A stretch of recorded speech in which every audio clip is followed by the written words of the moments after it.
दोस्तों नमस्कार, मैं हूं संजीत कुमार और आपने देखना शुरू कर दिया है बिहार टीचर पॉइंट। दोस्तों आज बात करेंगे सरकार के आदेश का और उसके बाद वेतन का। सरकार एक तरफ आदेश लगा देती है कि नियोजित शिक्षक जो हैं या फिर अन्य बिहार के कोई भी शिक्षक जो हैं वो न कोचिंग में पढ़ाएंगे, न प्राइवेट स्कूल में पढ़ाएंगे, न ट्यूशन कराएंगे, यानी कि सिर्फ विद्यालय में पढ़ाएंगे। इसके सिवा वो कोई भी कार्य, शैक्षणिक कार्य वो नहीं करेंगे। सोच लीजिए। तो मैं पूछता हूं कि 4 महीने से आप वेतन बंद किए हुए हैं। अगर शिक्षक कोचिंग में पढ़ाएंगे नहीं, यूट्यूब पर पढ़ाएंगे नहीं, प्राइवेट स्कूल में पढ़ाएंगे नहीं, तो फिर उनका दाल रोटी कैसे चलेगा? आप जो पेमेंट देते हैं क्या उससे चलेगा? हो पाएगा? उससे संभव है? तो कहिएगा कि नहीं पोसाई पड़ता है तो नौकरी छोड़ दीजिए। लोग कहते हैं कि नहीं पोसाई पड़ता है, बहुत सारा कमेंट रहेगा कि नहीं पोसाई पड़ता है तो नौकरी छोड़ दीजिए। तो मैं उनसे पूछना चाहता हूं जो ऐसे शब्दों का इस्तेमाल करते हैं, क्या आप कोई काम करने में सफल नहीं होते हैं तो क्या आप घर छोड़ देते हैं? आप अपना काम छोड़ देते हैं? सरकार को ये सोचना चाहिए कि ठीक है, जब हम सारे कामों पर प्रतिबंध लगाते हैं उनका, तो शिक्षकों को समान काम समान वेतन देना चाहिए। समझ गए? शिक्षक को समान काम का समान वेतन देना चाहिए और नियमित वेतन देना चाहिए। हर 1 तारीख को पेमेंट आए, समान काम समान वेतन दीजिए ना। काहे शिक्षक कहीं पढ़ाएगा? वो उसका माथा खराब है। जब उतना ही पैसा मिल ही जाएगा एक ही जगह, तो फिर जब दूसरी जगह पढ़ाने की उसको ज़रूरत क्या है? कोई भी नहीं जाएगा। तो सरकार यहाँ पर देगी नहीं। तो सरकार को चाहिए समान काम का समान वेतन देना चाहिए, और देना ही चाहिए इसलिए कि महंगाई बहुत बढ़ गया है और इतने कम वेतन पर शिक्षकों की पोसाई नहीं पड़ती है। समझ गए? और समय से वेतन भी नहीं मिलता है। जिस समय शिक्षकों की नियुक्ति हुई और जिस समय कोई विधायकों का पेमेंट रहा उनका, देखिए कि शिक्षक का पेमेंट किस रफ्तार से बढ़ा और विधायक का पेमेंट किस रफ्तार से बढ़ा। एक शिक्षक अपना मोबाइल रिचार्ज करता है 300 रुपया में 2 GB नेट के साथ। उसी 2 GB नेट के साथ वो भी लोग रिचार्ज करता है, विधायक लोग भी। तो उसको मोबाइल को रिचार्ज कराने के लिए उनको मिलता है 15,000 रुपये। 300 रुपये के पैक जो मोबाइल है उसको रिचार्ज कराने के लिए उनको मिलता है 15,000 रुपया। और शिक्षक को क्या मिलता है? उसी मोबाइल से शिक्षक हाजिरी भी बनाते हैं अपना, उसी मोबाइल से विद्यालय का टैब भी कनेक्ट होकर के चलता है, उसी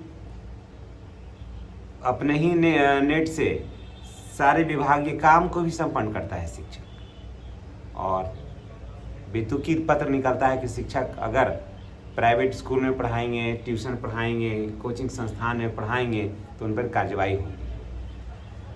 हाँ, शैक्षणिक कार्य के समय में अगर कोई शिक्षक पढ़ाते हैं तो निश्चित रूप से कार्रवाई होना चाहिए।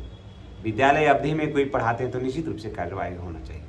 लेकिन ऐसे अगर कहीं खाली समय में गर्मी की छुट्टी है, कहीं शिक्षक पढ़ा रहे हैं, तो उसमें कार्रवाई की क्या बात है? ये सब बेतुकी चीज़ें हैं और ये सब सरकार को वापस लेना चाहिए।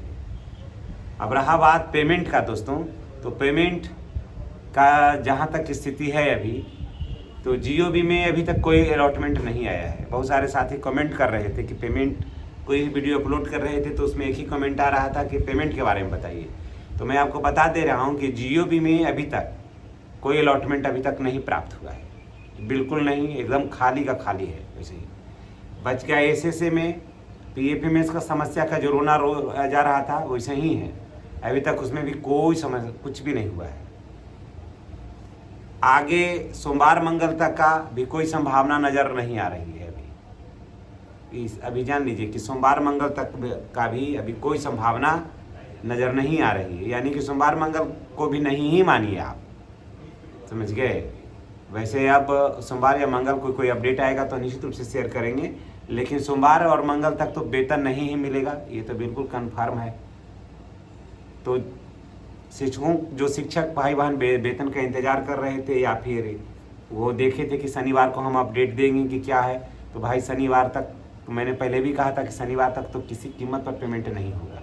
बहुत सारे चैनल के माध्यम से हम सुन रहे थे कि शनिवार के पूर्व भुगतान हो जाएगा, लेकिन मैं ही कह रहा था कि शनिवार के पहले तो वेतन भुगतान होने का तो कोई सवाल ही नहीं है। और फिर मैं आज कह रहा हूँ कि सोमवार मंगल को भी पेमेंट नहीं होगा। जब आज ही नहीं काम हुआ तो सोमवार को तो पेमेंट होने का तो कोई सवाल नहीं है, मंगल को भी नहीं ही मानिए, समझ गए। सोमवार को नया कोई अपडेट आएगा तो निश्चित तो बताएंगे, लेकिन सोमवार और मंगल 2 दिन अब पेमेंट का कोई गुंजाइश फिलहाल नहीं है। और नया कोई अपडेट आएगा तो निश्चित रूप से बताएंगे। और सरकार जो है और ये शिक्षा मंत्री जो है ना, वो सिर्फ हवाई बातें करते हैं। पेमेंट से संबंधित कोई सार्थक प्रयास कोई भी नहीं कर रहा है। पेमेंट सिर्फ हम शिक्षकों का नहीं फंसा हुआ है दोस्तों, क्लर्कों का भी पेमेंट फंसा हुआ है, स्वास्थ्यकर्मी का पेमेंट फंसा हुआ है, ठेकेदार जो काम किए थे उनका पेमेंट फंसा हुआ है, समझ गए।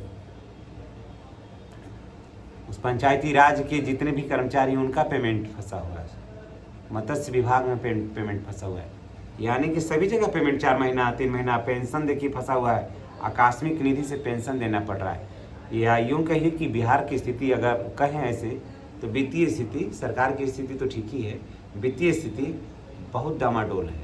इतना डामाडोल है ना कि एक टाइम सरकार खाती है तो दूसरे टाइम के लिए सरकार को सोचना पड़ता है, समझ गए।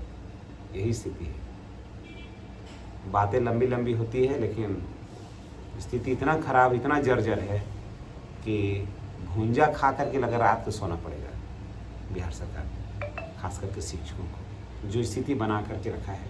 अब जितने भी शिक्षकों के पास पैसा था धीरे धीरे अब समाप्त हो रहा है और शिक्षक आर्थिक तंगी से अब गुजरना शुरू कर दिए। और सरकार जो है वो लंबी लंबी बातें करती है, एसओपी जारी होती है, सरकार के द्वारा एसओपी जारी होता है, लेकिन पेमेंट के बारे में कोई भी सार्थक पहल और प्रयास अभी तक नहीं किया गया है। यह बहुत ही दुख और दुर्भाग्य का विषय है। चलिए इसी के साथ भारी मन से हम आपसे विदा लेते हैं। नया जैसे ही अपडेट आएगा तो हम निश्चित रूप से आपके साथ शेयर करेंगे। धन्यवाद।